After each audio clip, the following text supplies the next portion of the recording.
It is in this press room at the Bureau of Engraving and Printing where the postage stamps are printed, gummed, and inked. Here we see the two 400 subject rotary presses, turning out the 1 and 3 cent stamps of the regular series.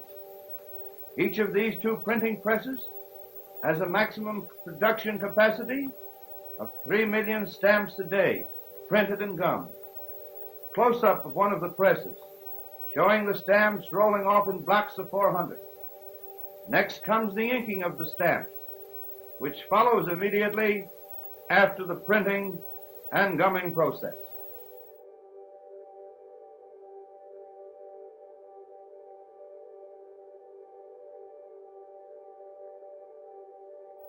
Here we see the stamps being sorted, counted, and prepared for distribution.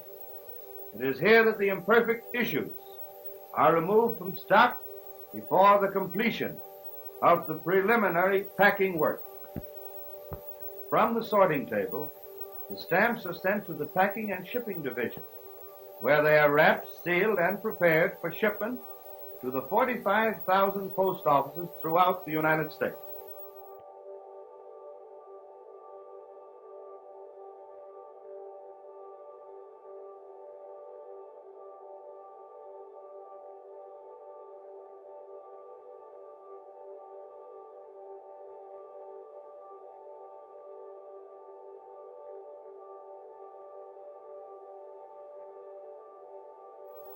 Sale of the postage stamp through the post office stamp window.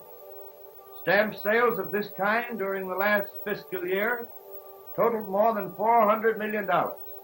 Here we see the stamp being affixed to the envelope and its deposit in the mail slot. Next come the canceling machines, to the rear of which may be seen the pickup table, from which the mail is sent along on a belt arrangement to the stacker, and from the stacker into the canceling machine where it is postmarked. A close-up of a canceling machine in operation.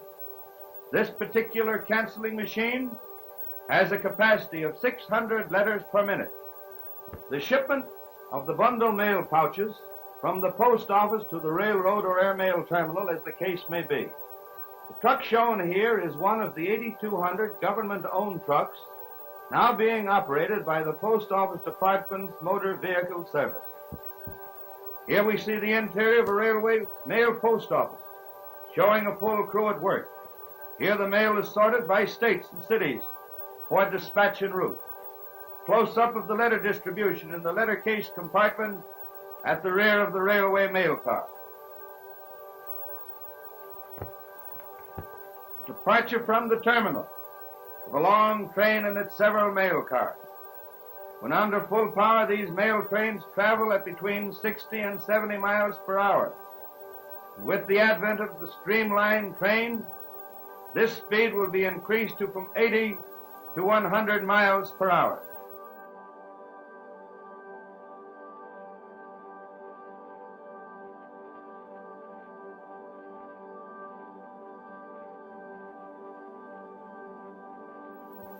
Here we see a mail pouch being hung on a carrier pouch mail crane at the side of the railroad tracks. This automatic device being employed at such points as are not included as stops on the railroad schedule.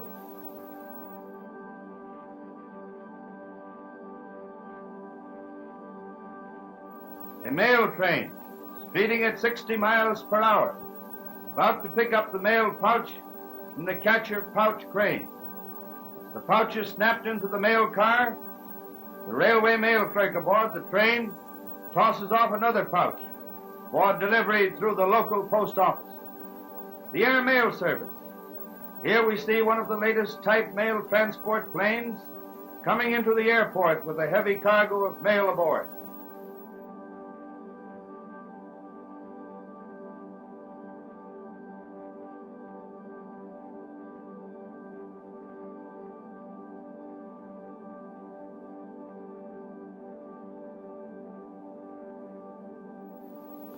Swinging into position, first thought of the pilot and the airport attendants is the quick dispatch of the mail.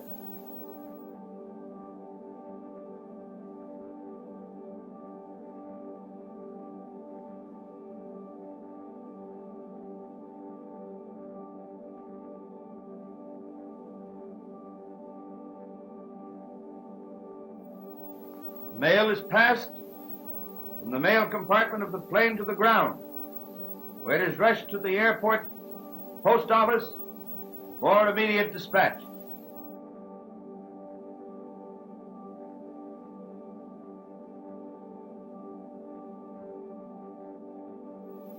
This completed, the outgoing mail is hauled to the plane and placed aboard.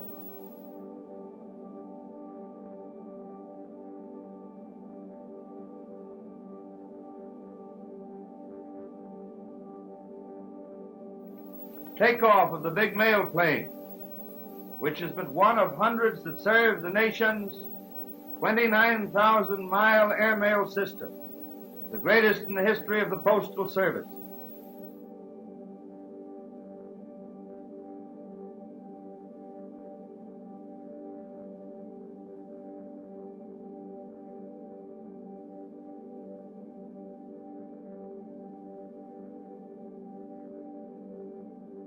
After arrival at the post office of destination, the mail is placed in the sorting room racks, where the primary distribution takes place.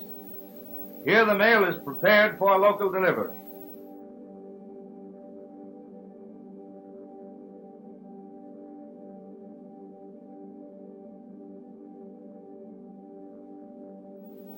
Now we have the culmination of the postage stamp service to the patron of the Postal Service, the actual delivery of the mail to the householder.